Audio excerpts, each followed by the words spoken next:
আসসালামু আলাইকুম রহমতুল্লাহি ওয়া বারাকাতুহু। হ্যালো এভরিওয়ান, সবাই কেমন আছেন? আশা করছি আপনারা সবাই অনেক অনেক বেশি ভালো আছেন। This is Imran from Australia. আর আজকের এই ভিডিওতে কথা বলবো অস্ট্রেলিয়াতে এসে পড়াশোনা করার জন্য আপনার পিটিইতে সর্বনিম্ন কত স্কোর লাগবে। আমরা জানি অনেকেই যে আইএলটিএসের জন্য আমাদের ব্যাচেলরের জন্য সর্বনিম্ন 6.5 লাগবে, মাস্টার্সের জন্য 7 লাগবে, আপনার ডিপ্লোমার জন্য 6 অ্যান্ড নিচের লেভেলের জন্য আমাদের 5.5 হলে কিন্তু আমরা অস্ট্রেলিয়াতে এসে পড়াশোনা করতে পারবো। বাট এখানে কিন্তু আরেকটা কম্পিটিটিভ এক্সাম আছে, যেমন আইএলটিএস একটা ইংলিশ প্রফিসিয়েন্সি টেস্ট তারা নিয়ে থাকে, স্ট্যান্ডার্ড মনে করে থাকে। সেই ওয়েতে শুধুমাত্র অস্ট্রেলিয়ার জন্য সবচেয়ে বেশি কার্যকরী আরেকটা এক্সাম হচ্ছে PTE, Pearson test exam, you can say that. So এই যে পিয়ারসন টেস্ট এক্সাম, এইটার জন্য মধ্যে আপনার কত পেতে হবে। দেখা যায় অনেক সময় অনেকের আইএলটিএস করতে ভালো লাগে না, আইএলটিএসের থেকে আরও বেশি সহজ মনে হয় পিটিইটাকে, কারণ পিটিতে আইএলটিএসের মতো এত প্যারা নাই। পিটি খুব সহজ আসলে, যারা আইএলটিএস করে তাদের জন্য পিটি পানিবাদ হয়ে যাবে যদি আপনি ভালোভাবে প্রিপারেশন নেন। সো যেহেতু পিটি নিয়ে সবার এত কনসার্ন, আর অস্ট্রেলিয়ান গভর্নমেন্ট বেশিরভাগ পিটির যেই আপনার অ্যাপ্লিকেন্টগুলো আছে তাদেরকে অনেক বেশি অ্যাকসেপ্ট করে, তাদের ভিসাটাকে অ্যাপ্রুভ করে, সেহেতু আপনার জানা দরকার আসলে অস্ট্রেলিয়াতে এসে আপনি যখন পড়াশোনা করতে চাচ্ছেন সেক্ষেত্রে আপনার পিটিতে সর্বনিম্ন কত স্কোর লাগবে। আপনি যদি বিভিন্ন ধরনের ইউনিভার্সিটি ওয়েবসাইটে আপনি ঘুরে দেখান, ওইখানে যে রিকোয়ারমেন্ট, ওই রিকোয়ারমেন্টে দেখবেন যে পিটির স্কোর কিন্তু তার মেনশন করে দিয়েছে যে পিটিতে সর্বনিম্ন এত স্কোর লাগবে, ওভারঅল এত স্কোর লাগবে। আইএলটিএসের মেনশন করে দিয়েছে, বা অন্য আদার্স কোনো টোফেল এক্সাম যদি থাকে সেই টোফেল এক্সামগুলো কিন্তু ওইখানে মেনশন করে দিয়েছে। বাট ওইগুলো নিয়ে আমি আজকে কথা বলছি না, আজকে আমি শুধুমাত্র কথা বলবো পিটিই নিয়ে, কারণ আজকের মূল টপিকটা হচ্ছে পিটিই। চলুন কথা বলা যাক। 3 টাইপের মানুষ এখানে আসবে পড়াশোনা করার জন্য। নাম্বার 1 যারা ব্যাচেলর করতে চায়, নাম্বার 2 যারা মাস্টার্স করতে চায়, নাম্বার 3 যারা পিএইচডি করতে চায়।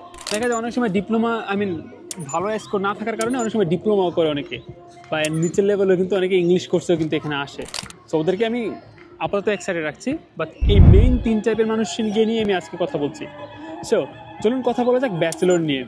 আপনারা যারা অস্ট্রেলিয়াতে ব্যাচেলর এসে পড়াশোনা করতে চান, আইএলটিএসের ক্ষেত্রে যেহেতু 6.5 লাগে, নো ব্যান লেস দেন 6, পিটির ক্ষেত্রে আপনার লাগবে মিনিমাম 50 থেকে 65, 50 থেকে 65 ওভারঅল কিন্তু আপনার লাগবে পিটির মধ্যে, খেয়াল রাখবেন।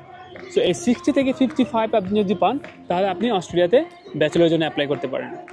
এখানে আরেকটা জিনিস আছে, নো ব্যান লেস দেন, যেখানে আমরা আইএলটিএসে করি no band less than 6, same পিটিতে একটা জিনিস আছে নো কমিউনিকেটিভ স্কিলস।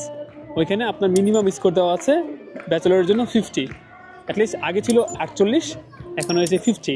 সো আপনার কিন্তু 50 পেতে হবে একটাতে, যে কোনো, নো প্রবলেম। এর নিচে পাইলে কিন্তু আবার দেখা যায় প্রবলেম ক্রিয়েট করবে। অনেক ইউনিভার্সিটি এই রিকোয়ারমেন্টটা কিন্তু প্রেফার করে, এটা অল অ্যাভারেজ বলা যায় রিকোয়ারমেন্ট।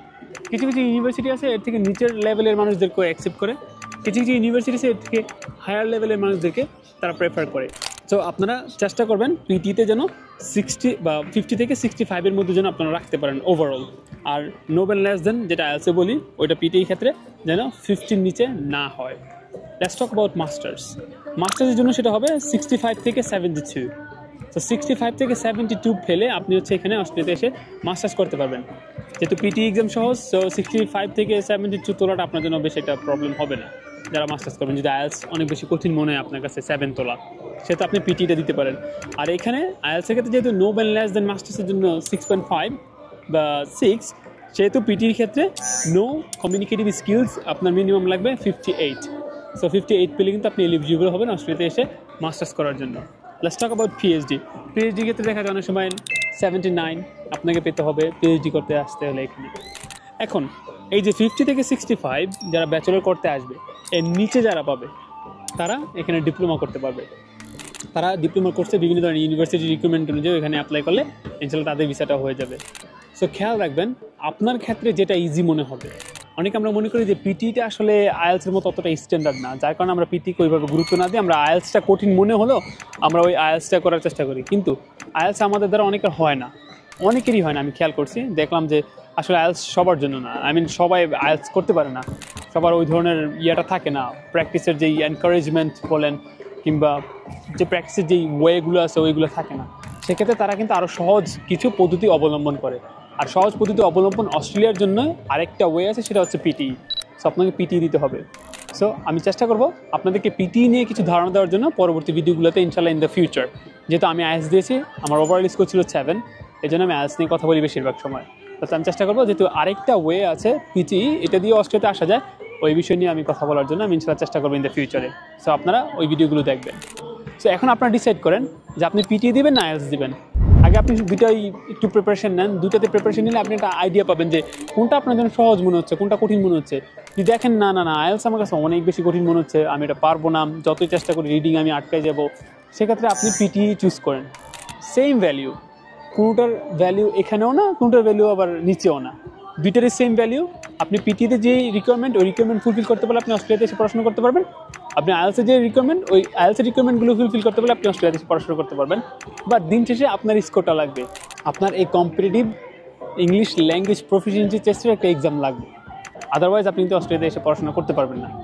সো হোপফুলি ভিডিওটা আপনাদের অনেক বেশি হেল্প করবে। আপনারা জানতে পেরেছেন যে মিনিমাম পিটিতে কত স্কোর লাগবে অস্ট্রেলিয়াতে এসে পড়াশোনা করার জন্য।